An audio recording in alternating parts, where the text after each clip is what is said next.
Hello friends, welcome to digital Pariksha. Digital Pariksha के इस video में हम पढ़ेंगे भारत शास्त्रीय नृत्य, क्लासिकल डांस। हम इसके बारे में डिटेल में स्टडी करेंगे। तो चलिए शुरू करते हैं। भारत के शास्त्रीय नृत्य। तो भारत के शास्त्रीय नृत्य जैसे लोक नृत्य और शास्त्रीय नृत्य में क्या अंतर है। तो लोक नृत्य क्या होता है, तो किसी विशेष लोगों के समूह या किसी विशेष स्थान या पारंपरिक नृत्य लोक नृत्य है। यह एक विशेष समुदाय, स्थान या जाति से संबंधित है। उदाहरण क्या है, तो असम में बिहू एक लोक नृत्य क्या है, बिहू। गरबा कहाँ होता है, तो गुजरात में। जैसे कि भांगड़ा होता है पंजाब में आदि। और इस तरह से हम देखेंगे कि शास्त्रीय नृत्य क्या है। तो भगवान, देवी देवता और धार्मिक शास्त्रों के पात्रों का वर्णन करने वाले नृत्य को शास्त्रीय नृत्य कहते हैं। भगवान, देवी देवता और धार्मिक शास्त्रों के पात्रों का वर्णन करने वाले नृत्य को शास्त्रीय नृत्य कहते हैं। ऐतिहासिक साक्ष्य क्या मिलते हैं शास्त्रीय नृत्य के? ऐतिहासिक साक्ष्य क्या हैं, तो आइए हम देखेंगे कि ऐतिहासिक साक्ष्य हैं खुदाई और शिलालेख में प्राप्त हुआ। क्रॉनिकल्स, राजाओं और कलाकारों की वंशावलियों में साहित्यिक स्रोत, विभिन्न अवधियों की मूर्तिकला और पेंटिंग भारत में नृत्य पर व्यापक प्रमाण प्रदान करते हैं। और समकालीन शास्त्रीय नृत्य के रूप में 12वीं शताब्दी से 19वीं शताब्दी तक किए गए संगीत नाट्य से विकसित हुए। नृत्य का पहला औपचारिक उल्लेख भरत मुनि के प्रसिद्ध कार्य नाट्यशास्त्र में मिलता है। भरत मुनि की लिखी हुई पुस्तक की कौन सी है, नाट्यशास्त्र। इन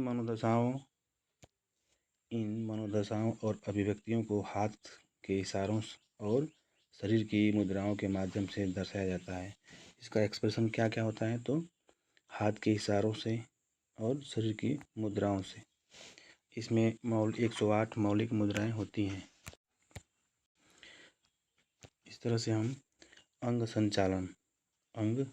संचालन द्वारा भावों की अभिव्यक्ति अभिनय कहलाता है। अभिनय के 3 भेद होते हैं। कौन कौन से होते हैं, तो नाट्य है, नृत्य है और नित्य है। नाट्य है, नृत्य है और नित्य है। नाट्य क्या कहलाता है, तो नाट्य किसी पात्र का अनुकरण या किसी कथा के अनुसार अभिनय करना नाट्य कहलाता है। इसे रूपक भी कहा जाता है क्योंकि इसे हम आँखों से देख सकते हैं। जब किसी ऐतिहासिक पात्र है, अनुकरण नर्तक करता है। इसके चाल ढाल, बोलने का ढंग, वेशभूषा आदि, तो हमें इसे नाट्य कहते हैं। आइए देखते हैं कि नृत्य क्या कहा जाता है। तो अभिनय के भेद में जिसे भाव दर्शन, अभिनय के भेद में जिसमें भाव दर्शाने का स्थान न हो, पर जिस सिर्फ ताल लयबद्ध अंग संचालन हो, उसे नृत्य कहते हैं। इसमें अंग संचालन किसी अर्थपूर्ण भाव प्रदर्शन के लिए नहीं, परंतु एकमात्र सौंदर्य के लिए किया जाता है। इसे परिशुद्ध नृत्य भी कहते हैं। इसी कारण इसे परिशुद्ध नृत्य भी कहते हैं। कहा जाता है कि यह नृत्य सबसे प्राचीन है। शिव भगवान का तांडव नृत्य भी नृत्य कहते हैं। यह नृत्य अत्यंत शुभ माना जाता है, इसलिए सभी शुभ अवसरों में इसे किया जाता है। हम देखेंगे कि नृत्य क्या है। तो नृत्य है अभिनय का तीसरा भेद नृत्य है। अभिनय का तीसरा भेद नृत्य है। नाट्य और नृत्य के समन्वय में नृत्य की उत्पत्ति होती है। 3 भेदों में नृत्य कला का सबसे आकर्षक और कठिन होता है। इसे नृत्य लय प्रदान होने के कारण यह संगीत का हिस्सा भी है। भारत के प्रत्येक नृत्य शैली में नाट्य, नृत्य इन तीनों को अलग अलग प्रस्तुत किया जाता है। आइए हम देखते हैं कि नृत्य कला का एक रूप है। नृत्य क्या है? नृत्य कला का एक रूप है जहाँ शरीर का उपयोग संचार के माध्यम के रूप में किया जाता है। भारत की नृत्य विरासत कम से कम 5000 साल पुरानी है। भारत की जो नृत्य विरासत है 5000 साल पुरानी है। नृत्य दिव्य उत्पत्ति का है। नृत्य क्या है? तो दिव्य उत्पत्ति का है। यह मंदिरों में पूजा का एक अनुष्ठान था। नृत्य क्या है? तो यह मंदिरों में पूजा का एक अनुष्ठान था। भगवान शिव का नृत्य रूप नटराज भारतीय नृत्य की सर्वोच्च अभिव्यक्ति है। भगवान शिव अपने रूप को नटराज के रूप में कहे जाते हैं, जिसे भारतीय नृत्य की सर्वोच्च अभिव्यक्ति है। नाट्यशास्त्र के अनुसार भारतीय शास्त्रीय नृत्य के दो बुनियादी पहलू हैं। तो कौन कौन से पहलू हैं? तो लक्ष्य, यह अनुग्रह, भाव, रस और अभिनय को दर्शाता है। यह एक कला के रूप में नृत्य का स्त्री विशेषताओं का प्रतीक है। यह एक कला के रूप में नृत्य का स्त्री विशेषताओं का प्रतीक है। तांडव क्या है? तो तांडव या नृत्य के पुरुष पहलुओं का प्रतीक है और इसमें लय, गति पर अधिक और जोर दिया गया है। और नौ रस भावनाएं जो नृत्य के माध्यम से व्यक्त की जाती हैं। तो कौन कौन से 9 रस हैं जो नृत्य के माध्यम से व्यक्त की जाती हैं? तो हम आइए पढ़ते हैं। तो पहला क्या है? श्रृंगार रस है, फिर हास्य रस है, फिर करुण रस है, फिर वीर रस है, अद्भुत रस है और विभत्स रस है, रौद्र रस है और भयंकर रस है। इन्हें 9 रस भावनाएं जो नृत्य के माध्यम से व्यक्त की जाती हैं, अपना एक्सप्रेशन व्यक्त किया जाता है। तो कौन कौन से 8 शास्त्रीय नृत्य हैं? ये हमें चित्र दिया है जो 8 प्रकार के शास्त्रीय नृत्यों का एक्सप्रेशन है चित्र के रूप में। और कौन कौन से 8 शास्त्रीय नृत्य हैं, आइए हम देखते हैं कि। और नाट्य शास्त्रों में नियम का बहुत डिसिप्लिन होता है। ये बहुत डिसिप्लिन से किया जाता है और इसमें गुरु शिष्य का परंपरा भी मानी जाती है। इसमें गुरु शिष्य का परंपरा भी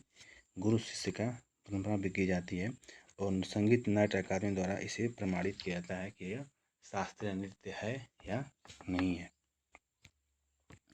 भारत के इस 8 शास्त्रीय नृत्य के क्या क्या नाम है और कहाँ कहाँ से पाए जाते हैं? तो पहला है भरतनाट्यम है, कुचिपुड़ी है, कथकली है, मोहिनीअट्टम है, ओडिसी है, मणिपुरी है। उसके बाद कथक है और सत्रिया है। आइए देखते हैं थोड़ा इसे कौन कौन राज्य में इसे पाया जाता है। तो हमने ग्राफ के अनुसार और चित्र के अनुसार आपको दिया है classical dance in India. Bharat में शास्त्रीय नृत्य तो भरतनाट्यम कहाँ किया जाता है? तो तमिलनाडु में। और मोहिनीअट्टम कहाँ जाता है? तो केरला में। उसके बाद कथक कहाँ जाता है? तो उत्तर भारत में, मूल रूप से उत्तर प्रदेश में, बनारस घराना। और उसके बाद ओडिसी है, फिर कहाँ पर है? उड़ीसा में। फिर कथकली कहाँ किया जाता है? तो केरला में। फिर मणिपुर में। और कुचिपुड़ी कहाँ आता है? तो आंध्र प्रदेश में। सतारिया कहाँ किया जाता है? तो असम में। और कन्फ्यूजन में क्या क्या है? तो कथकली और कथक उत्तर प्रदेश के उत्तर भारत में और कथकली केरला में 2 होता है। कौन कौन से? तो केरला में मोहिनीअट्टम भी केरला से ही बिलोंग होता है। आइए हम इसे अलग अलग शास्त्रीय नृत्य को अलग अलग डिटेल में पढ़ते हैं।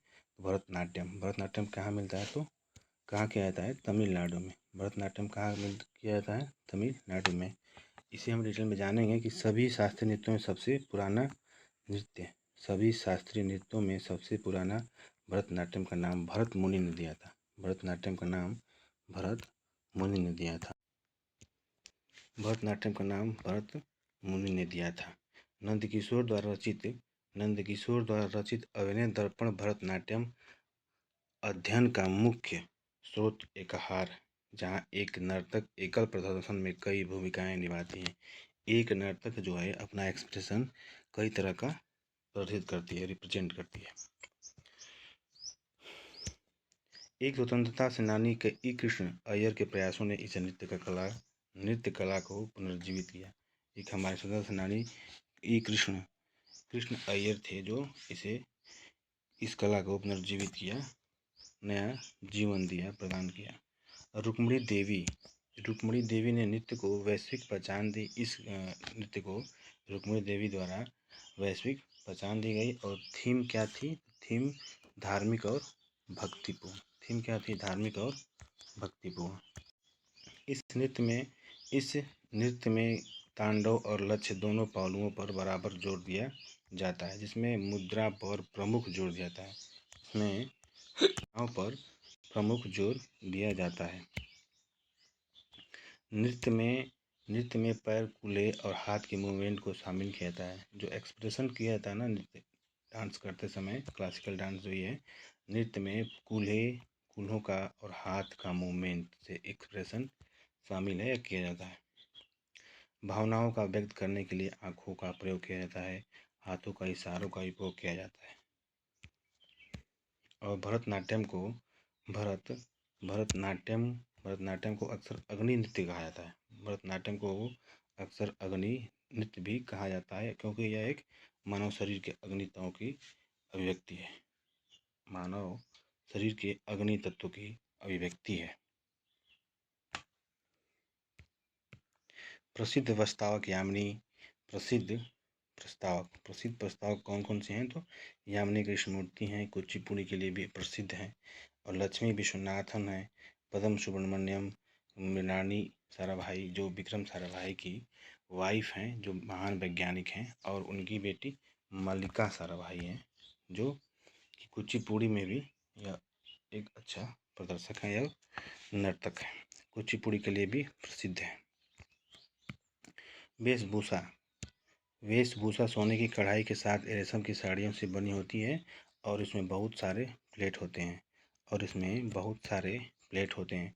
जैसे कि हार है, चूड़ी है, सिर के गहने उपयोग किए जाते हैं। इस नृत्य में घुटने मुड़े हुए होते हैं। इस नृत्य में घुटने कैसे होते हैं? तो मुड़े हुए होते हैं। और आमतौर पर श्लोकों के साथ प्रदर्शन पूरा किया जाता है। चिदम्बरम मंदिर तमिलनाडु के गोपुरम मंदिर से भरतनाट्यम की मुद्राओं को दर्शाया गया है। आइए हम देखते हैं कि कथक उत्तर भारत में, खासतौर से उत्तर प्रदेश में किया जाता है। तो कथक मुख्य रूप से एक मंदिर या गांव का प्रदर्शन है।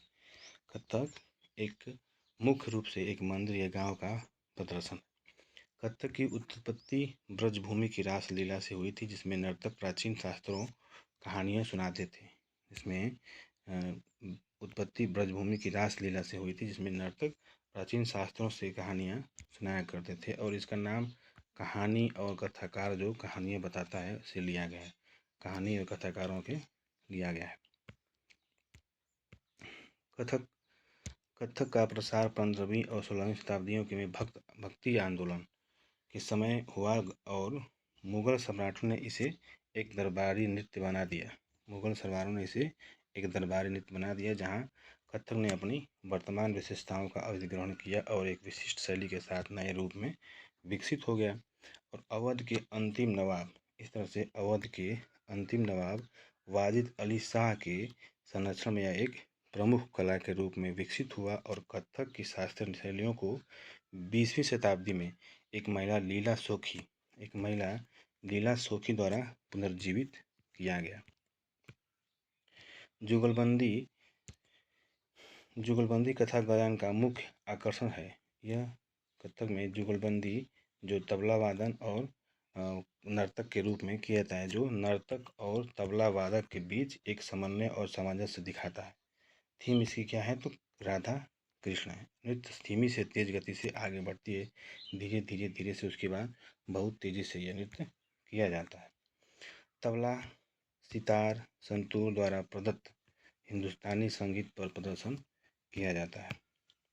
महिला लहंगे, चोली या चूड़ीदार कमीज पहनती है, और पुरुष नंगी छाती और धोती का कुर्ता पहनता है। कथक की एक महत्वपूर्ण विशेषता विभिन्न घरानों का विकास है। क्योंकि यह एक संगीत की हिंदुस्तानी शैली पर आधारित है। लखनऊ लखनऊ नवाब वाजिद अली खान जयपुर भानुजी द्वारा शुरू किया गया। रायगढ़ राजा चक्रधर सिंह के द्वारा और बनारस में यह जानकी प्रसाद के द्वारा विकसित हुआ है। यह जानकी प्रसाद जी द्वारा विकसित हुआ। मुख्य नर्तक इसमें कौन कौन से हैं?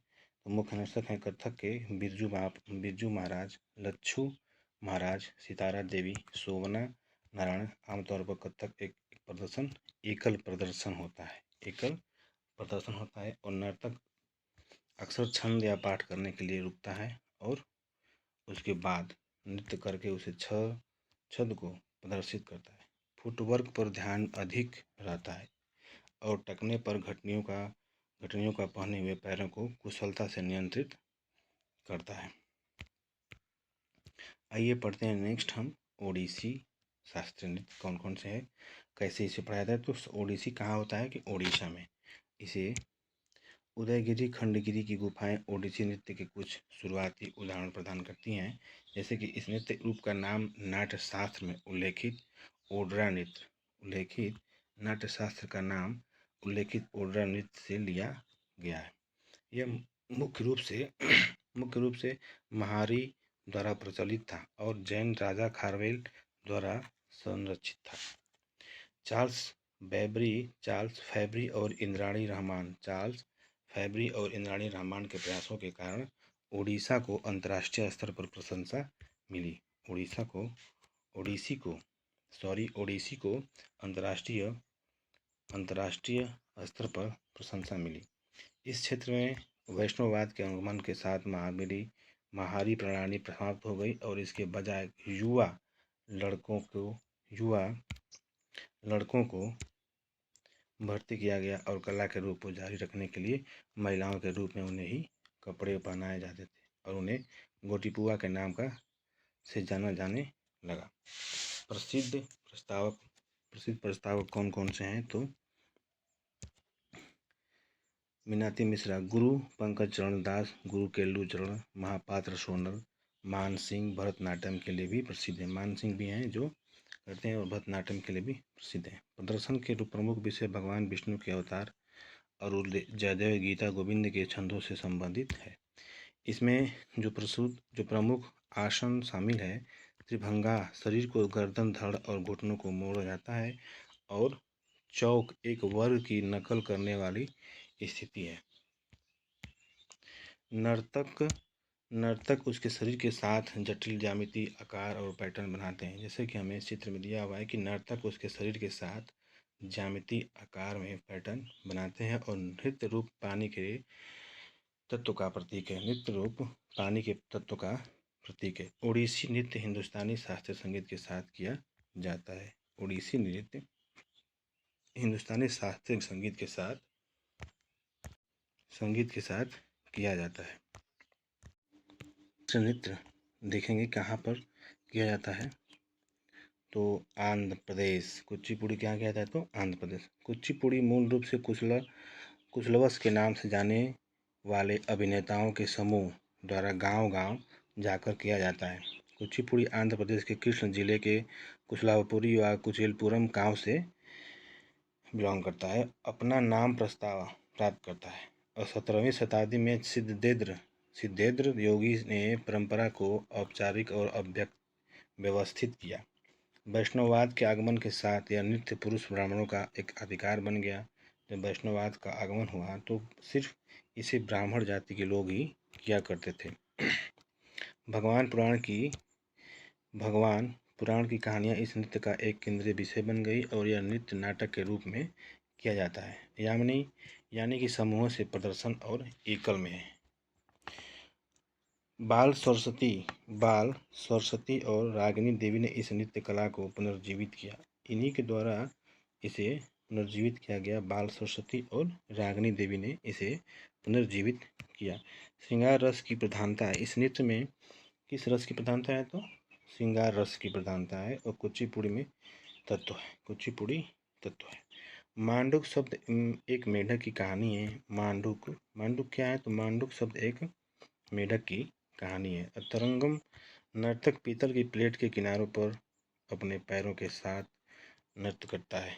नर्तक पीतल की प्लेट के किनारों के पर अपने पैरों के साथ प्रदर्शन करता है और फिर सिर पर पानी का एक बर्तन या दियों का एक सेट संतुलित करता है अपने सिर पर रख के और अच्छे से उसे प्रदर्शित किया जाता है। तो जल चित्र नृत्य में से इसमें नर्तक नृत्य करते समय अपने पैर की उंगलियों के साथ फर्श पर तस्वीरें बनाता है। और प्रसिद्ध इसे प्रस्ताव कौन कौन नर्तक हैं तो राधा रेड्डी हैं, राजा रेड्डी हैं, यामिनी कृष्णमूर्ति हैं, इंद्राणी रमान है। यामिनी कृष्णमूर्ति और इंद्राणी रमान है।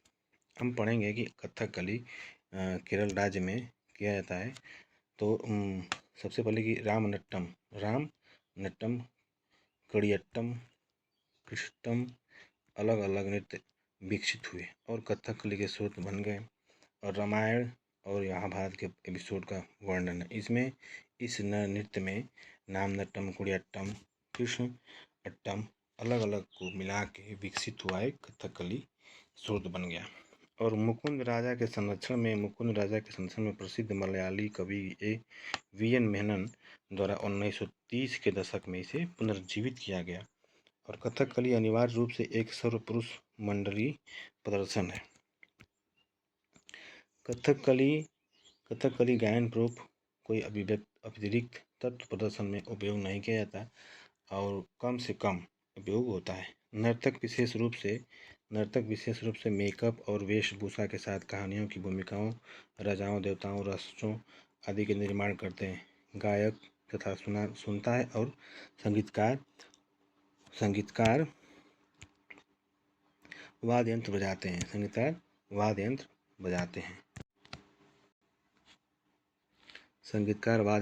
हैं। एक फेशियल गियर के साथ साथ चेहरे का विस्तृत उपयोग किया जाता है। 25 हरा रंग समृद्धि और शालीनता, लाल रंग प्रभुत्व। लाल रंग किस में आता है तो प्रभुत्व के लिए आता है। काला रंग बुराई के लिए होता है, यह एक चिन्ह है। पीला रंग क्या है तो महिलाओं के लिए है। कथकली गीतों के लिए इस्तेमाल किए जाने वाली भाषा प्रबलम है। यामिनी मलयालम और संस्कृत का मिश्रण है। कथकली आँख और भाव के मूवमेंट के माध्यम से रसों का उल्लेख किया जाता है। कथकली आँख और भाव के मूवमेंटों का माध्यम से रसों का उल्लेख किया जाता है। और कथकली आकाश तत्व का प्रतीक है। और प्रसिद्ध प्रस्तावक कौन कौन है तो गुरु कंचु कुर्प है, गोपीनाथ है, कोट्टाकल है, शिवरामन, रीता गांगुली।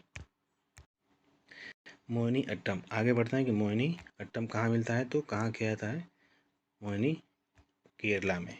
मोहिनी अट्टम मोहिनी भगवान विष्णु का अवतार है और अट्टम का अर्थ है नृत्य। महिलाओं द्वारा अनिवार्य रूप से एकल नृत्य प्रदर्शन किया जाता है। महिलाओं द्वारा इसे अकेले में ही किया जाता है, इसे सिंगल होता है। इसे 19वीं शताब्दी में वर्डीवेलु द्वारा विकसित किया गया था और इसमें वर्तमान केरल राज्य में त्रावणकोर कोर के शासकों के अधीन प्रमुखता प्राप्त की। प्रसिद्ध मलयाली कवि की एन मेनन ने कल्याणी अम्मा के साथ इसे पुनर्जीवित किया और विष्णु के स्त्री नृत्य का कहानी का वर्णन किया। मोहिनीअट्टम में नृत्य का लक्ष्य पहलू सौंदर्य अनुग्रह प्रमुख है। वायु के तत्व को दर्शाया गया है।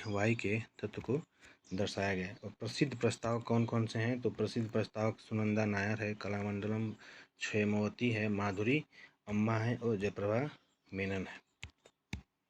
मणिपुरी देखते हैं तो मणिपुरी कहाँ किया जाता है तो मणिपुर में। तो मणिपुर नृत्य मणिपुर की घाटियों की शिव और पार्वती के पौराणिक कथाओं पर आधारित है और 15वीं शताब्दी में विष्णुवाद के आगमन के साथ नृत्य को प्रमुखता मिली। इसे 15वीं शताब्दी में इसे प्रमुखता मिली थी और फिर कृष्ण इस नृत्य के केंद्रीय विषय बन गए। आमतौर पर महिलाओं द्वारा किया जाता है। रविन्द्रनाथ टैगोर ने शांति निकेतन में इसे पेश करते हुए नृत्य कला को फिर से सुर्खियों में ला दिया था। और महिला पोशाक जिसे पटलोई और लहंगा को कुमीन कहा जाता है और पारदर्शी लोढ़नी सिर पर पहनी जाती है और चेहरे का ढंग ढका जाता है। और नर आमतौर पर भगवान कृष्ण के दर्शाती हैं और भगवान पोशाक पहनते हैं और नर्तक इस नृत्य रूप में टखने की घंटी नहीं पहनते। और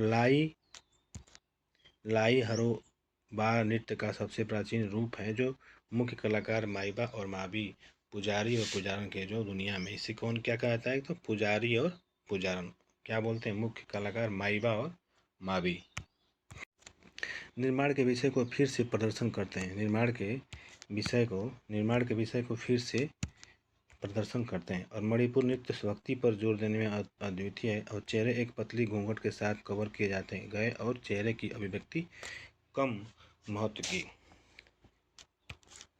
हाथ के पैरों और पैरों की गति महत्वपूर्ण है। इस नृत्य में हाथ के पैर और पैरों की गति क्या है उसे एक्सप्रेशन देती है, भाव देती है। और नंगा बाध मुद्रा जिसमें शरीर को 8 आकार में किया जाता है और मणिपुर नृत्य में एक महत्वपूर्ण मुद्रा है। प्रसिद्ध प्रस्तावक कौन कौन है? झावेरी बहने नयाना सुवर्णा है, रंजना है, दर्शन, गुरु बिपिन सिंह। हम आज पढ़ेंगे सतारिया शास्त्रीय नृत्य कहाँ होता है तो असम में। आधुनिक रूप में सतारिया नृत्य का परिचय वैष्णव संत शंकरदेव ने 15वीं शताब्दी में असम में किया था। और कला का नाम वैष्णव मठों से लिया गया है। कला का नाम वैष्णव मठों से लिया गया है जिसमें शस्त्र के नाम से जाना जाता है और जहाँ यह एक मुख्य रूप से प्रचलित है। इसका उल्लेख ऋषि मुनि के प्राचीन ग्रंथ नाट्य शास्त्र में मिलता है और यह भक्ति आंदोलन से प्रेरित है। यह नृत्य आमतौर पर समूह में भिक्षुओं द्वारा किया जाता है जिसमें भोकोट्स कहा जाता है। इसे क्या कहता है? भोकोट्स कहा जाता है। और आधुनिक समय में सतारिया नृत्य को अलग अलग धाराओं में विकसित हुआ है और गायन भयानाग नाच और खमनार नाच कहते हैं। नमस्कार दोस्तों, आज के लिए सिर्फ इतना ही। मिलते हैं नेक्स्ट वीडियो में।